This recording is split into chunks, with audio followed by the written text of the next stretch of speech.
नमस्कार, अजय चतुर्वेदी। आज हम बात करेंगे अपने देश की संप्रभुता की, अपने देश के लोकतंत्र की, अपने देश के संसद की, जो इन तीनों ही मसलों पर हमारा देश एक अभूतपूर्व स्थिति से गुजर रहा है। हम 200 साल की ब्रिटिश हुकूमत और गुलामी की जंजीरों से बड़ी मुश्किल से उभर करके आए थे और कैसे कैसे इस देश को आज़ादी मिली और उसके बाद विकास का क्रम शुरू हुआ। 78 साल बीत गए। हमारी जो संप्रभुता थी उसको अक्षुण्ण रखा गया। ये बात मैं इसलिए कह रहा हूं कि देश जब आजाद हुआ था उस समय भी ब्रिटिश हुकूमत की तरफ से ये कहा गया था कि ये देश बहुत दिनों तक चलेगा नहीं, बहुत जल्द खंड खंड टूट जाएगा। लेकिन हमारे पूर्ववर्ती नेताओं ने, महापुरुषों में एक ऐसी व्यवस्था दी जिसका लोहा पूरा दुनिया मानने लगी। आज परिस्थितियां उसके ठीक उलट हैं। तब एक ईस्ट इंडिया कंपनी आई थी जिसने धीरे धीरे अपना पांव पसारा और उसके बाद उस कंपनी के नाम पर ब्रिटिश हुकूमत हमारे ऊपर शासन करने लगी। आज एक बार फिर से उस उपनिवेशवाद को जन्म दे दिया गया है। आज हमारी संप्रभुता पर एक बार फिर से सवाल खड़ा हो गया है। हालांकि दोनों परिस्थितियां एकदम अलग हैं। तब इतना बड़ा संप्रभु राष्ट्र नहीं था, इतना बड़ा गणराज्य नहीं था, इतने बड़े देश का कोई एक संविधान नहीं था। पूरा देश अलग अलग सियासतों में बटा हुआ था, अलग अलग राजे रजवाड़े राज किया करते थे।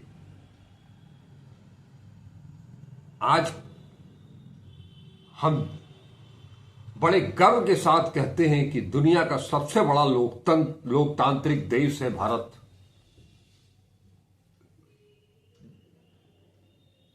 हमने इन 78 सालों में एक नहीं कई ऐसे कार्य किए जिनकी बदौलत दुनिया में भारत का नाम बुलंदियों तक पहुंचा। आज एक राष्ट्र हमारे ऊपर परोक्ष रूप से ही सही राज करने लगा है। वो तय करेगा कि हमारे यहां, हमारे देश में कौन सी चीज बिकेगी और कौन बेचेगा, हम किससे सौदा करेंगे, किससे नहीं करेंगे। और ये सब कुछ लिखत पढ़त में होता है। हमारी सरकार उसके लिए हामी भी भर देती है। जी हां, बात मैं इंडो यूएस ट्रेड डील की कर रहा हूं। जितनी बातें सामने आ रही हैं वाणिज्य मंत्री के द्वारा, कृषि मंत्री के द्वारा, विदेश मंत्री के द्वारा, उनमें से सिर्फ और सिर्फ अपने बचाव की चीजें बाहर आ रही हैं। उस ट्रेड डील में क्या क्या होने जा रहा है ये कोई नहीं बता रहा है। बता ये रहा है कि ये नहीं होगा, लेकिन उसमें भी एक चीज है जो कि डायरेक्ट लिखी हुई है डोनाल्ड ट्रंप के उस ऑर्डर में कि हम रूस से डायरेक्ट इनडायरेक्ट किसी भी प्रकार में तेल का सौदा कहीं नहीं करेंगे और वो हमारे ऊपर नजर रखेगा। नजर एक संप्रभु राष्ट्र पर दूसरा कोई देश नजर रखेगा, इसके मायने कुछ होते हैं कि नहीं? नजर किस पर रखी जाती है, क्यों रखी जाती है और कौन रखता है, इस बात को समझने होगा, इस देश को समझना होगा। हमारा देश का शासन तंत्र, उसने इस देश को फिर से गिरवी रख दिया है अमेरिका के हाथों में, डोनाल्ड ट्रंप के हाथों में। ये बात इसलिए भी कहनी पड़ रही है कि आपने जो कुछ भी कर दिया, यानी हमारी सरकार ने जो चाहा सो कर दिया, क्यों किया, किसके लिए किया, इसका कोई खुलासा भी नहीं है। और ये उन्होंने किया जो 56 इंची सीना दिखाते हैं और आंखें लाल कर लेते हैं। आलम यह है कि आज देश का किसान, देश का पशुपालक, हर कोई त्रस्त है। और आने वाले समय में क्या होगा, इसकी कल्पना करना भी मुश्किल है। उस तरफ अगर ध्यान देना सोची, ध्यान दीजिए भी, तो रूह कांप जाएगी आपकी। पहले अपने देश में लेबर कोड लेकर के आए, लेबर कोड जो कि मजदूरों के खिलाफ था, उसका विरोध शुरू हुआ, कोई सुनवाई नहीं। आपने मनरेगा को हटा दिया, जो काम का अधिकार था मजदूरों का, वो आप मजदूरों से छीन लिया गया। उससे भी बात नहीं बनी तो आपने पहली बार देश के इतिहास में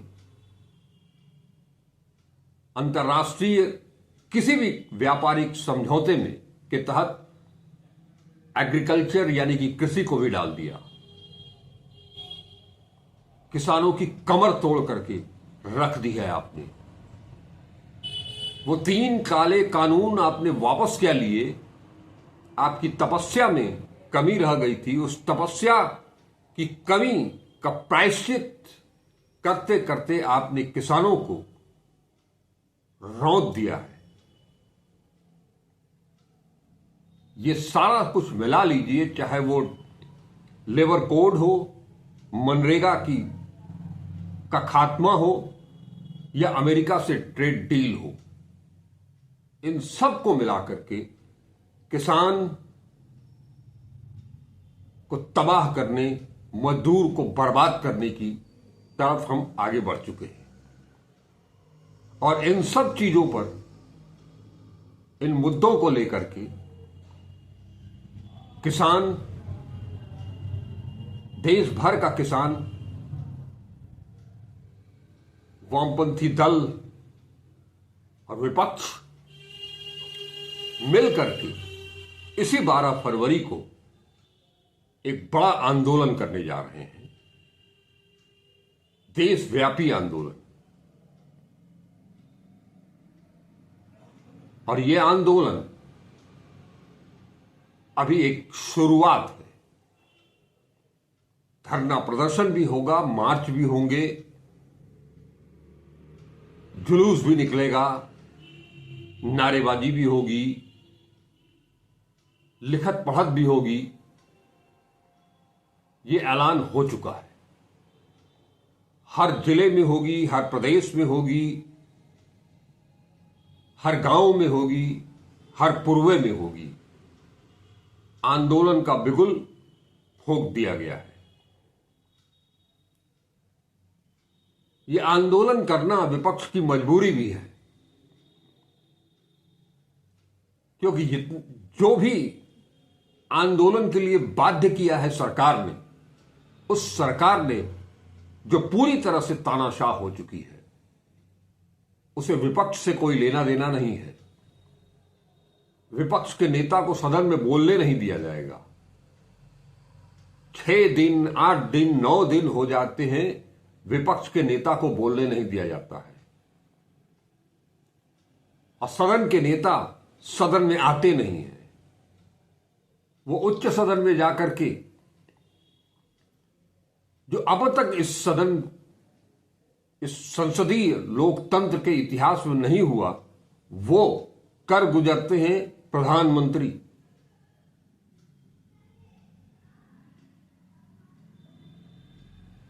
देश को बरगलाने के लिए बेवकूफ समझते हैं वो देशवासियों को। वो कह देंगे और कोई मान लेगा कि गांधी गुजरात के एक नेता के टाइटल चुरा ली है। कहते हुए शर्म भी नहीं आती है। हमारे प्रथम प्रधानमंत्री से लेकर के और डॉक्टर मनमोहन सिंह तक सबके आचरण दूषित हैं। दुष्चरित्र लोगों ने इस देश का नेतृत्व संभाला था, ये कहना चाहते हैं।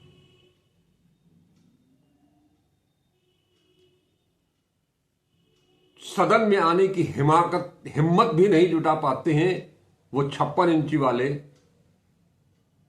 और उनकी साफगोई में लोकसभा के स्पीकर चले आते हैं कि उन्हें खतरा था, महिला सांसदों से खतरा था। उन महिला सांसदों ने भी अपने स्पीकर को पत्र लिख करके ये जानना चाहा है, अपनी तरफ से अपनी स्थिति स्पष्ट करते हुए उनसे भी जानना चाहा है कि आखिर वो कहना क्या चाह रहे हैं। 9 दिन हो गए। एक मामला राष्ट्रपति द्रौपदी मुर्मू के अभिभाषण पर आभार प्रकट करने का मामला पूरा हो चुका है। अब बजट पर चर्चा होगी या नहीं होगी, इसके भी कुछ लक्षण दिखाई नहीं दे रहे हैं, क्योंकि सदन में, निर्वाचित सदन लोकसभा, वहां विपक्ष को बोलने नहीं दिया जाएगा। ऐसी स्थिति में आज फिर वही भारत खड़ा है इतिहास दोहराने की तरफ, तीसरी बार निचली सदन के अध्यक्ष के खिलाफ अविश्वास प्रस्ताव ला करके। इसकी तैयारी हो चुकी है, ताना बाना बुना जा चुका है, और हर कोई, विपक्ष का एक एक सांसद इसके साथ खड़ा है। और 60% से ऊपर वो पब्लिक जिसका प्रतिनिधित्व विपक्ष करता है, वो आसन के खिलाफ अविश्वास प्रस्ताव लेकर के आ रहा है, ओम बिरला के खिलाफ। भले ही अविश्वास प्रस्ताव पारित हो या न हो, संख्या बल विपक्ष का उतना नहीं है, लेकिन इसके पहले जिस तरह से 2 अविश्वास प्रस्ताव पारित तो नहीं हुए, लेकिन नैतिक जिम्मेदारी भी तो उठानी है। ये संसद है किस लिए? देश की सबसे बड़ी पंचायत, और देश के विभिन्न क्षेत्रों से चुन करके आए हुए जनप्रतिनिधि, क्या वो उन्हें संसद में अपनी बात रखने का, अपनी जनता का, अपने संसदीय क्षेत्र की जनता का दुखड़ा सुनाते हुए उसे दूर करने का प्रयास करने का भी मौका नहीं दिया जाएगा? सरकार जो चाहेगी वही होगा। तो अब लगता यह है कि इस देश की सियासत ऐसे मोड़ पर पहुंच चुकी है जहां से ये संसद विपक्ष विहीन हो चुकी है।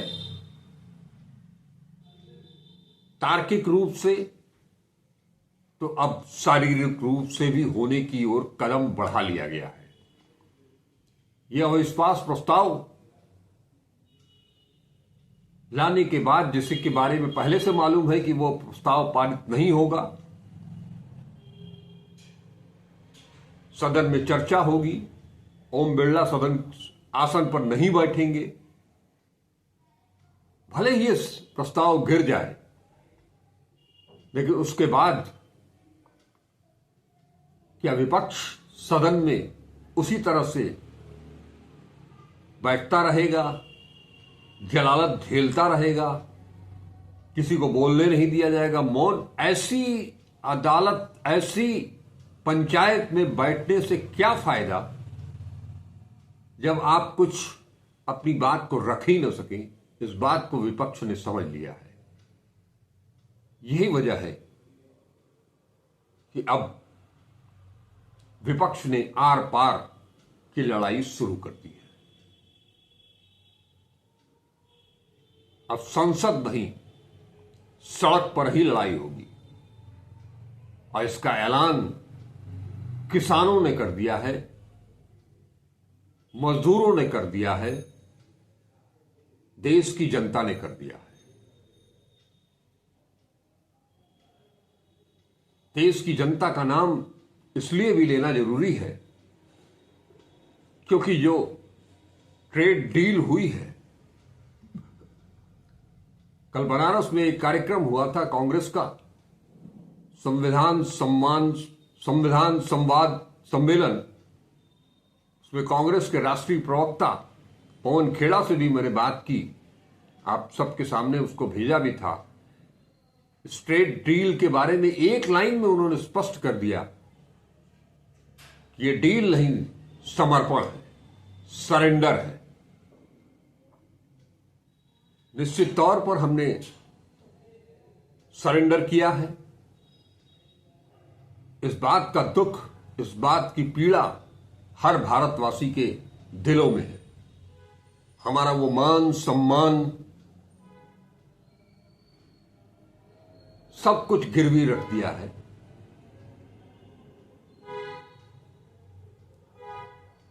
संसद में विपक्ष का नेता एक जेन्युइन किताब को के 5 लाइनें पढ़ना चाहता है तो उसको नहीं बोलने दिया जाता है, और उसी सदन में सत्ता पक्ष का एक सांसद अनर्गल प्रलाप करता है, दर्जन भर किताब लेकर के आता है फालतू की, कोई टोका टिप्पणी नहीं, और उन्हें पूरा समय दिया जाता है। ये निरंकुश शासन, फांसीवादी तो बहुत पहले से कहा जाता था इनको, लेकिन अब ऐसा प्रतीत होता है कि देश की जनता को भी ये समझ में आने लगा है कि ये आरएसएस और बीजेपी और गुजरात लॉबी मिलकर के इस देश को कहां से कहां पहुंचा दिया। एक असम के मुख्यमंत्री हैं जो इस संवैधानिक पद पर रहते हुए लगातार तुच्छी बातें करते चले जा रहे हैं।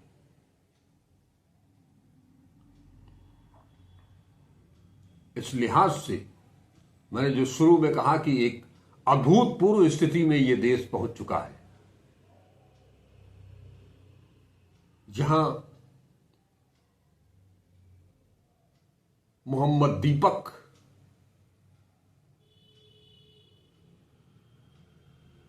एक चिंगारी के रूप में दिखाई देते हैं, डूबते हुए को तिनके का सहारा टाइप में दिखाई देते हैं। लेकिन कब तक, जब सोनम वांगचुक को आतंकी घोषित कर दिया जाता है, देशद्रोही घोषित कर दिया जाता है, और ये सारे लोग सत्ता पक्ष के, वो किसी को भी, किसी के ऊपर कोई भी लांछन लगाते रहें, भद्दी से भद्दी बात करते रहें, उन्हें सब तरह की छूट है।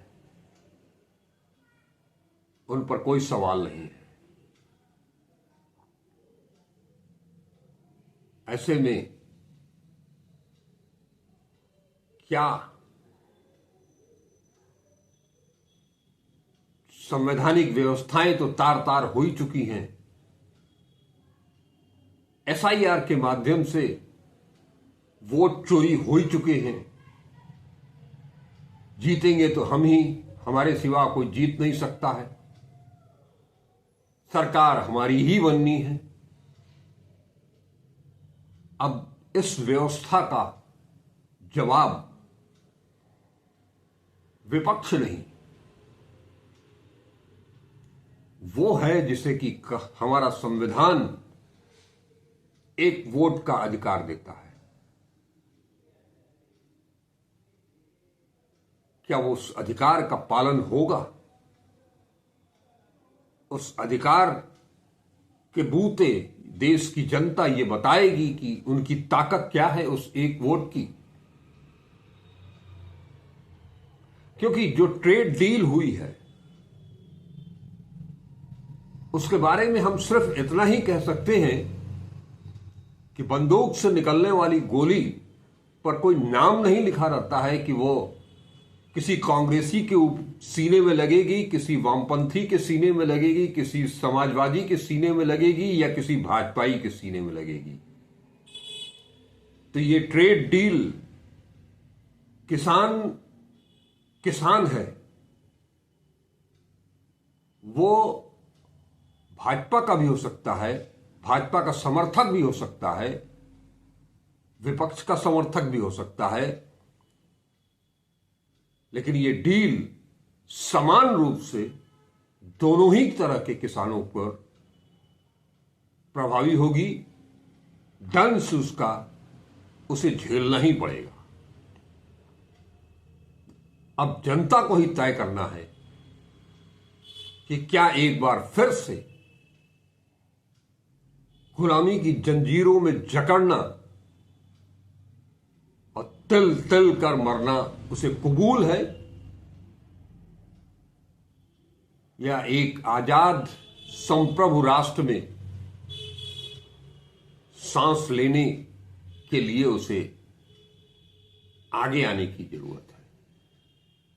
नमस्कार, हम फिर मिलेंगे किसी नए मुद्दे के साथ। तब तक इस वीडियो को देखें, पूरा देखें, अपनी टिप्पणी करें, ज्यादा से ज्यादा शेयर करें। चैनल को सब्सक्राइब नहीं किया है तो उसे सब्सक्राइब भी करें।